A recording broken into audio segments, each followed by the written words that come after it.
President Bola Tinubu is under serious pressure to perform, says investigations. Hello everyone, welcome to newsspottv. Nigeria, since the emergence of President Bola Tinubu as the President of the Federal Republic of Nigeria by Yakubu, the INEC chairman, from that point has had a new chapter of his life. His lifelong ambition of being the President of Nigeria came to fruition. But since then, it has been the case of uneasy lies the head that wears the crown. For a president, just about 2 months going to 3 months in office, this is one of the most turbulent time, a sitting president who have so much to contend with and has made such life-changing decisions that has made even those who are his supporters, started to question him to say, what exactly are we doing? Let's get into the report proper. The ball is now in the court of President Bola Tinubu and his cabinet as Nigerians expect that there should not be any excuse again about performance or non-performance because they will benchmark them based on their renewed hope agenda. Sources who spoke with Sunday Telegraph in the course of the week said that the key thing that remains the economy, and they believe that just like former President Olusegun Obasanjo, the right person for the job has been sourced and given the task of rejigging the country's economy. Wale Edun came highly recommended, and the task team, which is going to work with him, put together by the president, they will work together. They believe that with this, things should change. However, one of the sources said, their work is not cut out for them because the enormity of the destruction of the last 8 years, the mess of the last 8 years is so much, and it will take them all their acquit to be able to rescue the naira from its free fall. The Central Bank of Nigeria (CBN) under Godwin Emefiele virtually surrendered its powers to the presidency. Therefore, instead of calling the presidency to order and guiding the president on monetary terms, it was just squeezing. It was just doing whatever the president wanted, and that was mainly responsible for the fate of the naira. The source continued. One interesting thing is that this president may not suffer any fool gladly. He wants his ministers to perform, and he does not want anybody to become a liability in terms of their relationship with people and their relationships with their constituents, so he would watch them. The president has put some mechanisms in place so that before they derail, they will be called to order, especially from the office of the secretary to the government of the federation. They will keep a very close tab on them. There's already a monitoring team in the presidency. They will work incognito and will report indirectly or directly to the president. The chief of staff to the president will also play a role in that. He will call them to question if there are issues and will report them to the president if there is any lacuna in the performance of their duties. Even before then, Sunday Telegraph gathered that the president has come under intense pressure to bring former Governor Nasir El-Rufai back into the cabinet after the Senate refused to confirm his nomination on the grounds last week.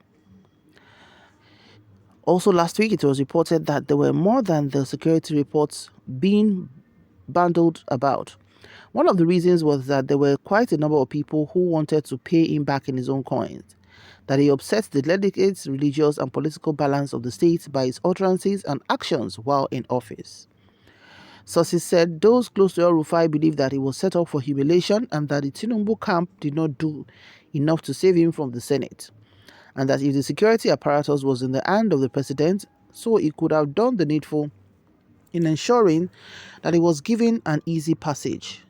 Another source said he and his supporters are setting with rage, while some are reaching out to the president that it should be recommended. He is now very reluctant that after his humiliation publicly, he does not want it. That is why his nominee has not been officially endorsed. That is why the Minister of the Environment, which has been zoned to Kaduna State, is left vacant. 1 week after the ministers were inaugurated, it is still generating ripples across the country. Of course, they have issues with the person they said did not do NYSC. They believe that the president and his team did not do due diligence in spite of the time they had. All this shows tardiness in their way of handling things. All those things which were supposed to have been done by them, they left undone. If, for instance, you are unable to know this, With all the tentacles and power of government, what else? Of course, a lot of people believe that they do not want Dele Alake to be dogged like Lai Mohammed was dogged. That was what actually informed the swapping of the portfolio with another. Already they said what that people were saying it could be difficult or hard to sell the administration to the people. They were seeing him in the mode of Lai Mohammed, but in spite of the fact that he is in charge of solid minerals, he remains one of the closest persons to the president, who would still be his media person, managing his media and public relations. They have a team where Ajuri Njelale is just the face, but he will work behind the scenes. There's a presidential media team which is solid and they have come way back. Sunday Dare, immediate past Minister of Sport, Bengal Motoshaw, would also be indirectly giving them support. Dele Alake would give them support. Bayo Onanuga would give them support. They wanted to avoid the kind of demonization that happened to Lai Mohammed. They felt that even from the onset, people were already looking at them in that mode. It was a last-minute thing.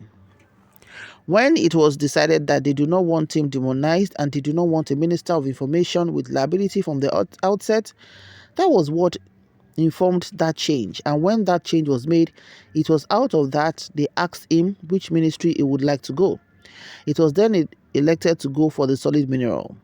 The choice of Wike for Abuja was also very strategic.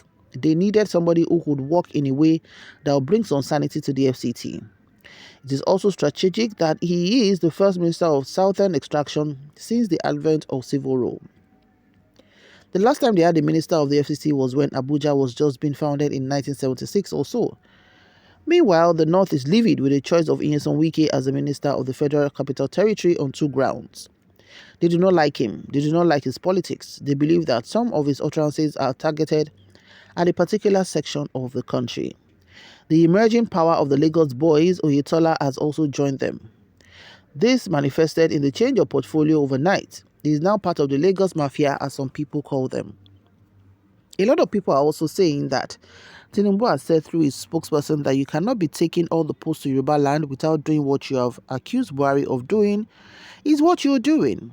The North is not comfortable, and the issue of the Kaduna nominee in the person of Nasir El-Rufai has not abated.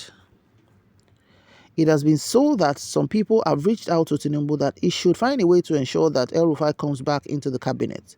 But El-Rufai believes that he was humiliated and is keeping his game plan close to his chest. Some people are saying that if you do not want to give him a ministerial appointment, can you make him an ambassador to a major country so that he will be compensated for the work he did for you? He was one of those who worked assiduously to ensure that you got the party's ticket during the primaries. In Osun, the choice of Oyetola has deepened the division in that party. Because of that, there was a resurgence of Aregbesola when he launched his Omoluabi faction. But he did not call it a faction, he called it the Omoluabi caucus. It is obvious that there is no let-off. Aregbesola has been let out of the Lagos caucus. Now let's take about 3 comments. The first commenter said, Tinubu cannot investigate the same Buhari pestilence that rigged for him through Mahmoud Select. Another said, no, the 16 years of wasted effort. Another said, the worst mistake Nigeria would do is giving El-Rufai, the Southern Kaduna Christian killer, any ministerial position. So this is the report that the President of the Federal Republic of Nigeria, President Bola Ahmed Tinubu, is under serious pressure to perform. As I said earlier, a lot of people who even voted for him, for whatever reasons, are getting frustrated to say that the hardship right now is making people, in quotes, miss ex-President Muhammadu Buhari. The increase in the price of fuel, that's the subsidy removal and all of that. What's your opinion? Please drop it below. Thank you very much. Bye.